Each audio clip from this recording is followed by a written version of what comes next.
Everybody's waiting. Good morning. Good morning. Well, they were on here as something. Good morning. Kenny, you want to be my moderator? Okay. Yeah. They was ready at he was ready at 8:30.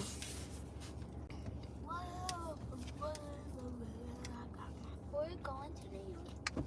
Shh. Why would you tell them? They'll be on here in a second. I hope they didn't hear. I don't like good messages. It's so boring. You like this. It doesn't like. You say what? Oh shit. Okay.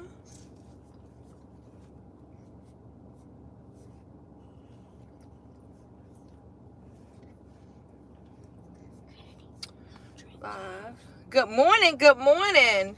Today is going to be Car Chronicles, everybody. And you know what? I'm still going to say what I'm grateful for. I got my little moderator. She's going to be my moderator and back my granddaughter. Let me say grand rising to everybody. I am on the...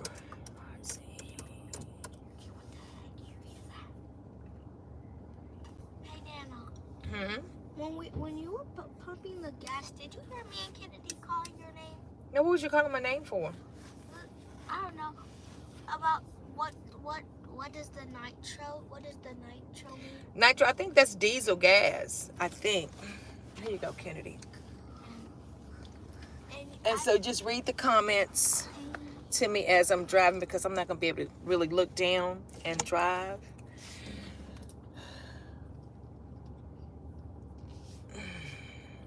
Good morning and welcome. You know Robert? No, good morning, Robert. I even stopped this morning and got me a thing to hold my phone so I can talk to you guys this morning, because, you know, every morning we meet at 8:30. I'm going to have to get the hell up out of here. Okay. He said it was nice meeting at 7-Eleven. Oh, Robert, yes. Listen, Robert, good morning. Good morning. And I'm definitely going to get you that information, Robert, for that agent. I'm definitely going to get you that information. It was a pleasure meeting you as well. And I can't wait to read your book. I will give you that information as soon as I get to where I'm going. He said good morning. Good morning. Good morning. 81 Junction. Good morning. So if you're new to the channel, welcome. As you walk in or come into my vehicle this morning, I ask you to please hit the thumbs up button. That'll help me out more than you ever know. Help push my material out into Northwest Winchester. Let me see. It'll help push my material out in the algorithm. Which way is north? 81 Junction. You gotta go straight. Winchester. Okay, yeah, we go straight. Thank you. Chaz the Bulldog said good morning. Good morning. Good morning. Please hit the thumbs up button. There's 5 of you people in here. Probably 80 that came through.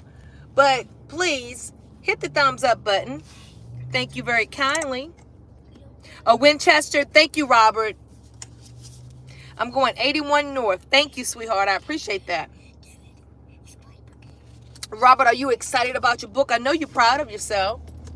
And I know it wasn't an easy task to write a book. I myself, I'm going to write a book. I just don't know how to start. My son said, just start. Just start. But I'll get it together, though. 81 North? Yeah, this is it. 450 feet, turn around. Okay. So I hope everybody's doing well this morning. So again, let me start off like I always do and tell everybody, wait a minute, hold on. Tell everybody what I am truly grateful for. I'm grateful to have traveling mercies, like to be able to get on the highway and make it to our destination safe and sound. I'm grateful for the activities of my limbs as always. I'm grateful that my family circle has not been broken. it's always good to be in a place of gratitude. You be grateful over small, he'll make you ruler over many. So we're on the highway this morning, and well, actually we left what about 3:45 this morning. Robert said, yes, I'm very excited, and that's what I did. He says what? He's very excited and what? And that's what I did. Oh, you just started writing. My thing is, Robert, is my thoughts are all over the place. For some reason, I feel like if I start writing, I have to have the first chapter down, and then I got to have the second chapter down. And I'm sure it doesn't work like that.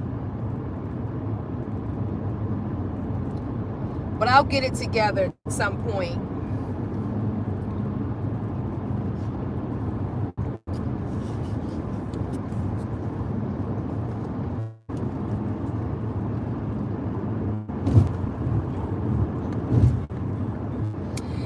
So yeah, we're planning on having a wonderful weekend. And once we get to our destination, if you all have been following me, or if you was on my last 2 lives, you'll know the destination. But if you haven't, feel free to guess our destination, where we're going. Robert said same for me, and it does. Okay, awesome. Guess where we putting our boots down at? Every state I go past, I'm planning on stopping and make a short. You may recognize the place. I don't know. Where them fans at? Where them fans at? Hear me one time. I had somebody to comment on my short this morning. He said, "Lady, please learn a new dance." I simply responded and said, "Nope." Where them fans? I'm not gonna learn a new dance, because that's what I do. Is what I do.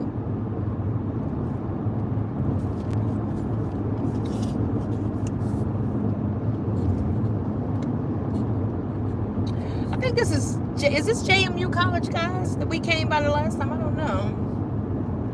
No, this isn't it.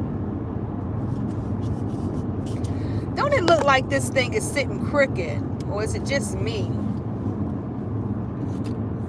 I think it's just me. I think you should have got the dashboard. Huh? I think you should have got the one that goes on the dashboard. Well, you're right. Once I get to where we're going, I'm going to buy one for the dashboard. But then it has to, like, place... Yeah, but when it gets hot, I had one for the dashboard. I had one actually for the windshield. But when it gets hot, it don't stick at all.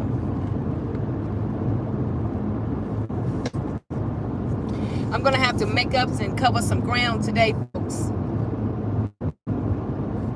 And I must admit, this is kind of strange, driving and talking. Not strange, but awkward. Because I'm so used to being like right in front of the camera.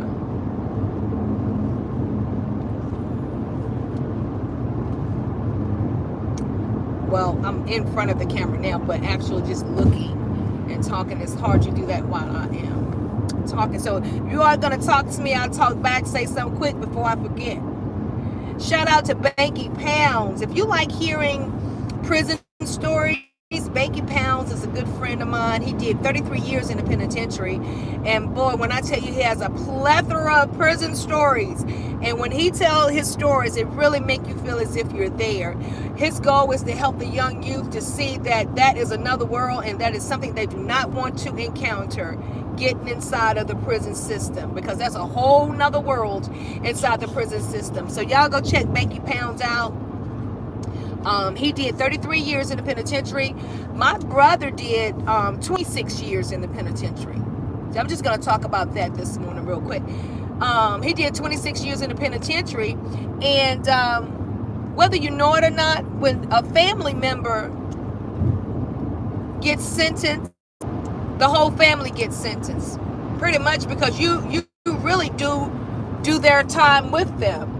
And why do I say that? I say that because Okay, say my brother got 26 years.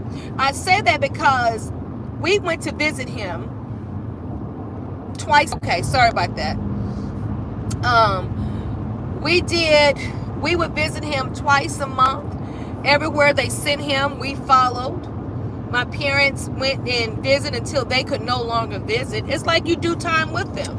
And people don't realize when they get caught up in situations, they're making a permanent decision to a short-term situation, and it's a lifetime of everybody else is involved in there.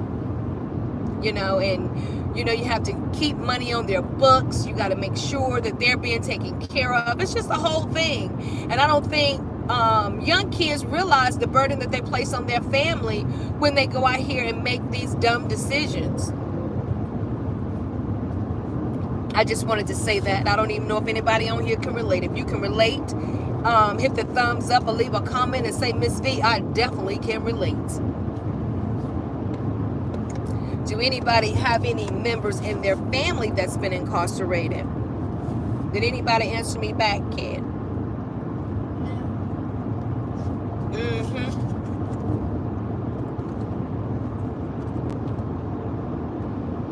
So yeah, my brother, he was sentenced to life plus 25 years, I believe. And he ended up doing 26 years. And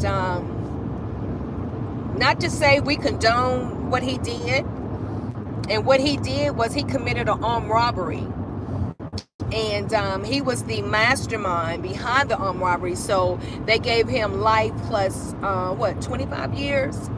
And which I felt like that was too much time. Well, we all felt like it was too much time for what he did. And even the victims, said that they felt like it was too much time for what he had actually did. And we had to fight. Literally have to fight. And money talks and BS walks. And we didn't have that kind of money to pay an attorney to go and fight. I come from very humble beginnings. We didn't have money to do all of that. And I never heard my mother cry the way she cried.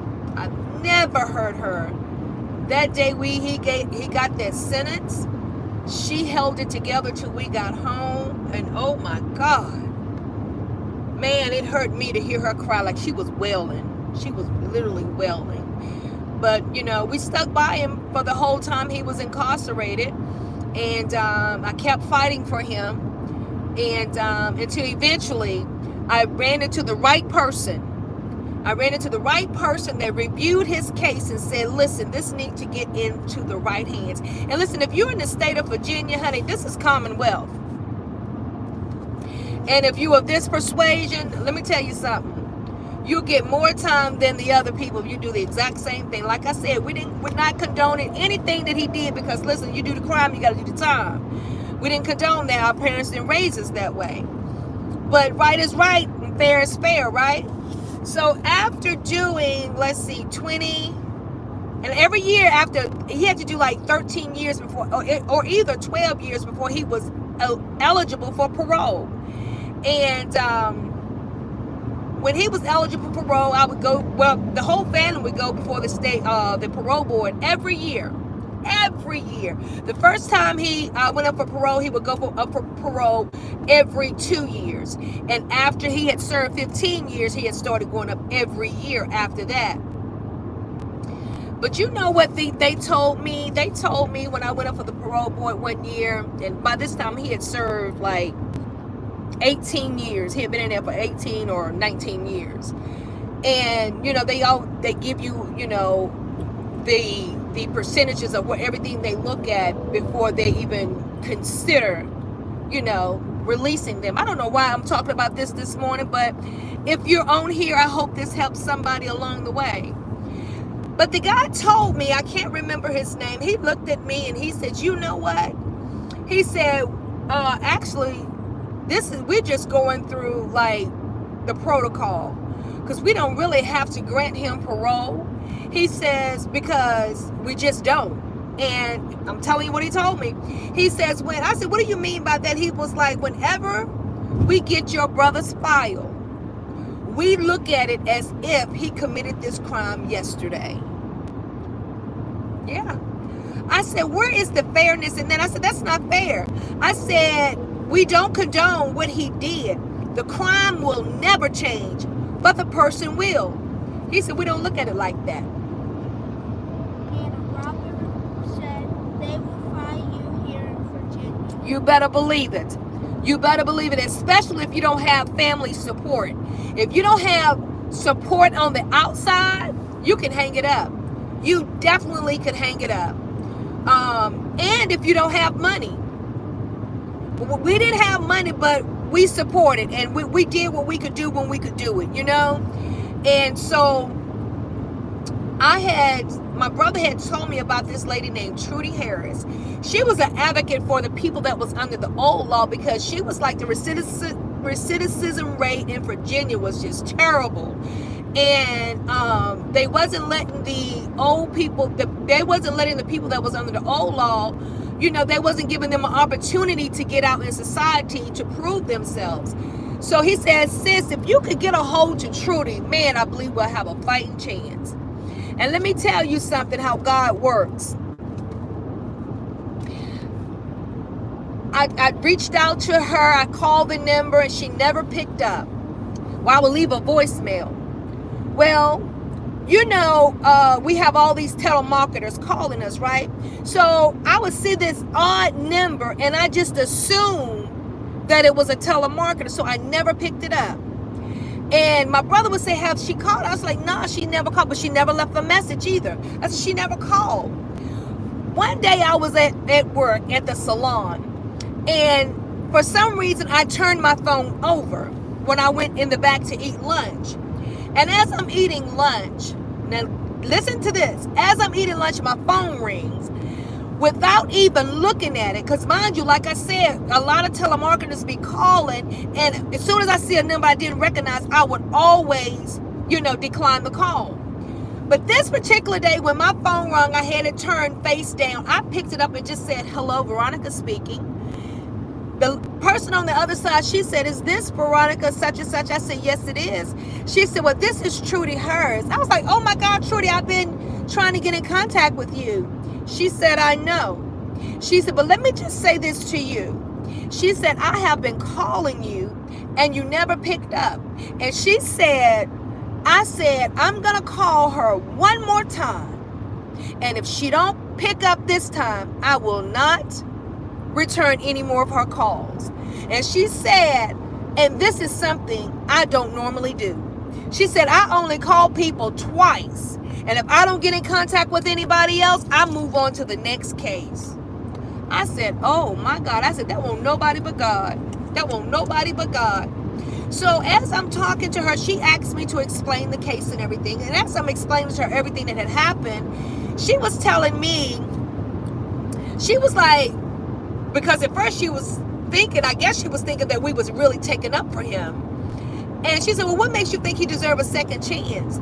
I said, Trudy, everybody deserves a second chance. I said, the parole board told me they look at his case as if it just happened yesterday.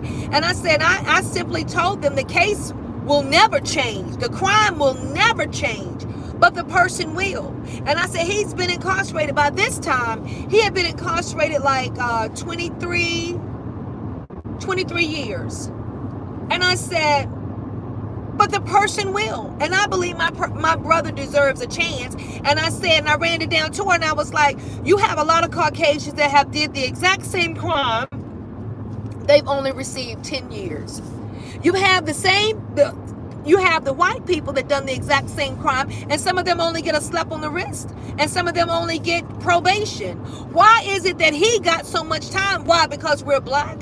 Why? Because we're in a redneck state. This is exactly what I said to her. And so after speaking with her, we had talked on the phone for about an hour. She says, Veronica, this is what I'm going to do for you, and I'm not going to make any promises. She said, now I'm looking at all his paperwork here, and I see that you all have supported your brother for all the years he has been incarcerated. She says, we very seldom see people that get this type of support, especially if they receive the life sentence. She said a lot of times family just get tired and just drop off and just don't really have anything else to do with it. She said, but you all was diligent in supporting your brother and fighting for justice for him. I said, you're absolutely right. She asked me about my parents, and I told her, I was like, well, now my parents are in bad health. They can no longer go before the parole board, but I am the family spokesperson. Well, then she said, well, I'm not going to make any promises, but what I'm going to do is put this folder, his case, in the right hands. Sometimes, she said, it only has to be seen by the right person. And I'm not making any promises, but I'm going to put it in the right people's hands. He had served 23 years. By the time it went through the process that it had to go through, in 2.5, 3 years, he was coming home. There wasn't a whole lot of red tape. So that lets me know and let everybody know that, listen, there's a lot of red tape involved, and they do what they want to do. You have people that just as crooked as hell sitting in these places because you know the prison is a what? It's a $1 billion industry. Please hit the thumbs up if you're coming into my vehicle riding with me this morning. Please hit the thumbs up. It'll help me out more than you ever know, and I appreciate your support. Thank you for supporting me. If you would like to see me continue to come on, and if you like to see my material pushed out, please hit the thumbs up button. It'll send it. Thank you. It'll send it out in the algorithm and let YouTube know, the algorithm in the YouTube know that, hey, people are watching my channel. Thank you so very much for that. But yeah, so if anybody on here that has any family members that is incarcerated, listen, my word to you this morning is don't give up. Don't give up on them. God is great. Yes, he is. I believe that's what it says. But I'm telling you that when God is for you, he's more than the whole world against you. And he'll orchestrate stuff. He'll orchestrate things for you, line things up for you, but you can't give up. Thank you for the hearts. And please hit the thumbs up button. You can't give up and you can't give in. You got to stand even when it don't look like nothing is going your way. You got to stand even when it looks like everything is up against you. You got to stand even when every door you walk to is closed and won't nobody open it. You still got to stand and believe and trust God. And like I said, not saying that we was condoning anything that he did, but right is right. Right? Amen. Huh? Platoria said good morning. Good morning, Miss Platoria. Guess where I'm going? Good morning, good morning, good morning. But yeah, so listen, in anything you do, listen, in all your ways acknowledge God, and he will definitely direct your path. And that's something I have to continue to tell myself as well. You know, as little as much as God is in it. Come on, I believe we have in church this morning. As little as much as God is in it. If God is for you, he's more than the whole world against you. Come on, somebody. Hello this morning. She said NYC. You better believe it. Absolutely. Absolutely. I hope everybody woke up this morning feeling good, feeling great. I hope everybody woke up this morning in their right mind. I hope, oh my God, that reminds me. Okay. That reminds me. I got to do something. But yeah, I hope everybody woke up in their right mind. And I hope today is the first day of you living your best life for the rest of your life. Isn't that something to say? Amen. That's right. She said safe travels to you and the young lady. Thank you. I have two of them with me. Kennedy, she didn't want to get on the camera. Kennedy, she's like, not now, but she may get back in the videos, but yeah. But yeah. It was raining this morning. I really don't like traveling when it's raining because it just, I don't know. But it's no longer raining, but it's cloudy. What is the weather like up there, Platoria? Is it cool? Is it 67 degrees? Or, I mean, is it raining? What is that? I think we looked at the weather report. Did it say it was going to rain in New York? It's raining now. Wait, yeah, I think it said it was raining. It's raining. Oh, okay. It said it's going to stop in the evening. So stop this. But by the time I get there, it should be done cleared up. Well, we're going to get there late. Like, probably around 2. Yeah, got about 2. I'm going to try to cover some ground where I've been stopping this morning.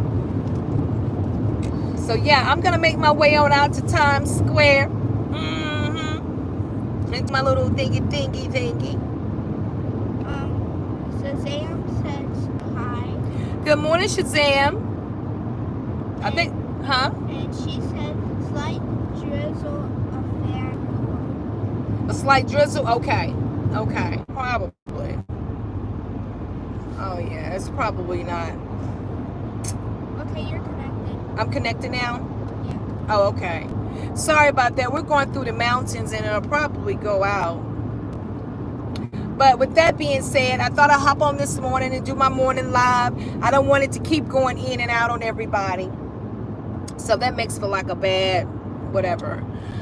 So yeah, but thank you guys for tuning in. And yeah, just stay tuned. I'll see you when I see you. Y'all have a good one.